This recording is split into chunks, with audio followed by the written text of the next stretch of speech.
দেশের শিল্প সুরক্ষা, বিনিয়োগ বৃদ্ধি এবং কর্মসংস্থান সৃষ্টি সহ রপ্তানিতে উৎসাহ দিতে 2026-27 অর্থ বছরের বাজেটে কর ছাড়ের সঙ্গে থাকছে ভ্যাট ও শুল্ক কর ছাড়ের সুযোগ। সেই সঙ্গে জনগণকে মূল্যস্ফীতির চাপ থেকে স্বস্তি দিতে কৃষি সহ 60টি ভোগ্যপণ্যের উৎসে কর কমিয়ে 0.5% করা হতে পারে। এতে বিভিন্ন পণ্য ও সেবার দাম কম বেশি হবে। আরও জানাচ্ছেন আরাফাত ইসলাম।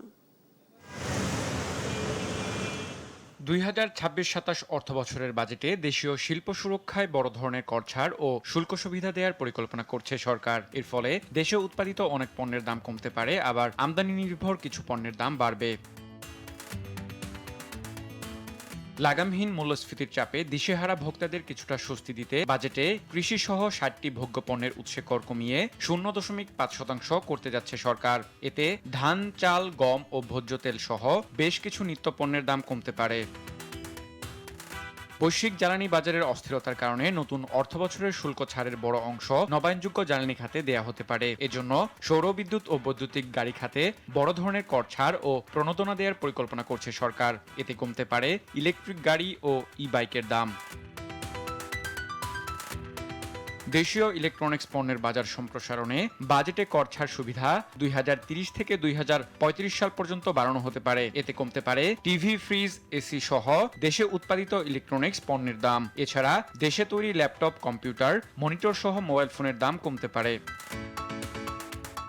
এদিকে সরকারের ক্রিয়েটিভ ইকোনমির অংশ হিসেবে বিভিন্ন বাদ্যযন্ত্র আমদানিতে শুল্ক কর প্রত্যাহার হতে পারে। এতে দেশের বাজারে থাকা বাদ্যযন্ত্রের দাম কমতে পারে। Lipstick, lotion, face cream, face wash আমদানিতে কেজি প্রতি শুল্ক কমিয়ে $7 করা হতে পারে। এতে কমতে পারে এসব প্রসাধনী সামগ্রীর দাম।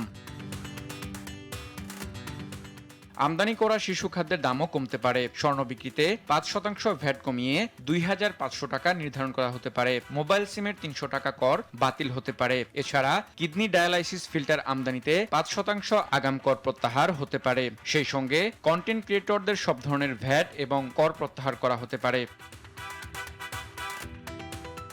সিগারেটের ফিল্টার তৈরির কাঁচামালের উপর 300% এবং নিকোটিনের উপর 350% সম্পর্ক শুল্ক আরোপ করা হতে পারে। এতে উচ্চ স্তরের 10 শলাকার সিগারেটের প্যাকেটের দাম বাড়তে পারে।